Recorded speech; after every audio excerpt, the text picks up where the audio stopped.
For 4 years, Kel Sewell had tried to make his small-town medical practice profitable. Despite working 16 or 18 hours a day, I couldn't make it work. A downturn in the economy meant fewer patients were coming to see him. Many times we wouldn't even get a paycheck after we paid all the expenses. Yet, working as hard as he did, Kel felt like he deserved the finer things in life. I grew up a poor kid, and I thought I was supposed to live a certain way, be at the country club, have a big house and swimming pool, boat, and the whole 9 yards, and then I get my paycheck, and it really doesn't match. The bills for the office and home piled up. I would start doing things like using credit cards to pay bills, and then, the more credit cards you use, the more credit cards you're sent. And you get in a bind you can't get out of if you get on the other side of compound interest. Eventually, Kel's debt topped $500,000. He lost his home and his medical practice to bankruptcy. Years before, Kel had prayed with Gordon Robertson to receive Jesus as Savior.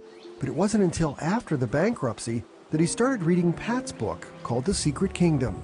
I found the law of reciprocity. It defied logic. It didn't make any sense to me. But Pat said, if you want money, you got to give money. Kel started giving a little bit where he could, but then a former patient named Lulu encouraged him to start tithing. And she pulled her Bible out and read the Malachi verse to me. She said, I want you to try it again, and I want you to do it consistently and see what happens. And she prayed with me. Kel started giving to his church, to his friend Lulu's church, and he joined the 700 Club. That's when things started to turn around financially.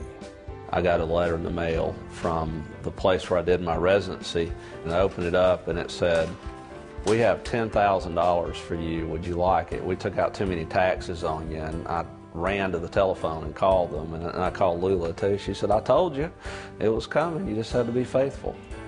Then a second financial miracle happened. Without doing a job search, Kel was hired to work in a thriving medical practice in a nearby town, where his income increased dramatically.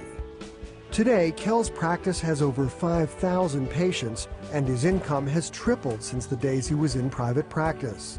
But he'll tell you his success points back to a decision he made years before. I think it really points back to consistent tithing. Consistent tithing.